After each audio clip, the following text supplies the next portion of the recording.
নমস্কার বন্ধুরা, মল্লিকা কিচেনে আজকে কিন্তু এই যে চাউমিনের প্যাকেট নিয়েছি আর পনির নিয়েছিলাম। পনিরগুলোকে এই যে ছোটো ছোটো করে টুকরো করে কেটে নিয়েছি। এর একটি রেসিপি বানাবো। আপনারা কিন্তু শুরু থেকে শেষ পর্যন্ত আমার সঙ্গে থাকবেন। আর রেসিপিটি যদি ভালো লেগে থাকে অবশ্যই লাইক করবেন, শেয়ার করবেন, সাবস্ক্রাইব করবেন আর পাশে থাকা বেল আইকনটি প্রেস করবেন।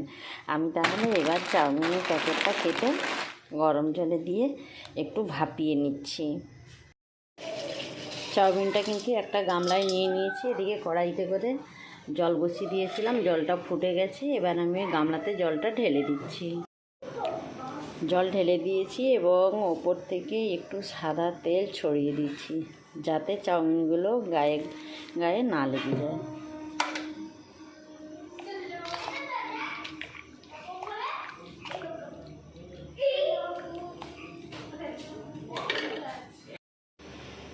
কড়াতে কিন্তু সাদা তেল দিয়ে দিয়েছি 2 চামচ। তেলটা গরমও হয়ে গেছে। এবার পনিরগুলো দিয়ে নেড়ে নিচ্ছি। পনিরগুলো কিন্তু হালকা করে নাড়া হয়ে গেছে। আমি এবার তুলে নিচ্ছি।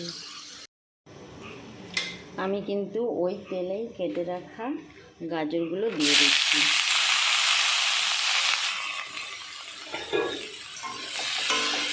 গাজরগুলোকে কিন্তু নাড়াচাড়া করে হালকা একটু ভাজা ভাজা করে নেব।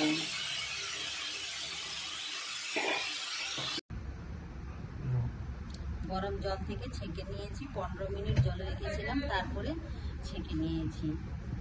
এদিকে কড়াতে গাজরটা কিন্তু ভালো করে নাড়া হয়ে গেছে। এবার গাজরটা আমি নামিয়ে নিচ্ছি। ওই কড়াতেই কিন্তু আমি তেল দিয়ে দিয়েছি আবার 2 চামচ। দেওয়ার পরে কাঁচা লঙ্কা আর আলু একসঙ্গে কিন্তু তেলের উপরে দিয়ে দিচ্ছি। দিয়ে আমি ভাজা করে নিচ্ছি। এবারে কিন্তু আমি আন্দাজ মতো আলুগুলো লবণটা দিয়ে দিলাম, হলুদ কিন্তু দিচ্ছিলাম। এবার ভালো করে ভাজা ভাজা করে নিচ্ছি।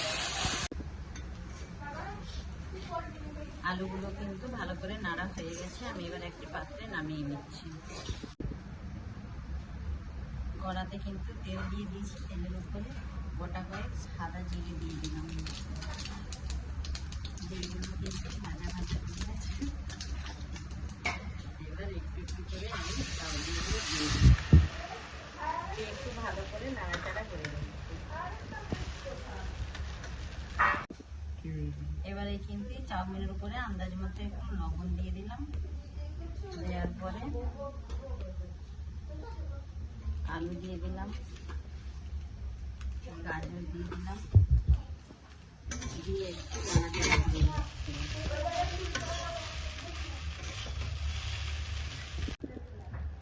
এবারে কিন্তু একটু ধনেপাতা কুচানো দিয়ে দিলাম আর দিলাম পনিরের টুকরো দিয়ে একসঙ্গে আবার আমি নাড়াচাড়া করে নিচ্ছি। চাউমিনটা কিন্তু খুব সুন্দর ঝুরঝুরে হয়েছে। আমি এবার একটি পাত্রে নামিয়ে নিচ্ছি।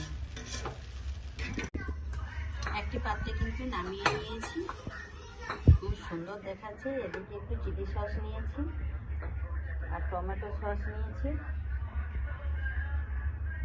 এবার আমি কিন্তু পরিবেশন করছি। আপনারা অবশ্যই এভাবে নিরামিষ চাউমিন একবার হলেও বাড়িতে বানিয়ে খাবেন। আজকের মতো তাহলে টাটা।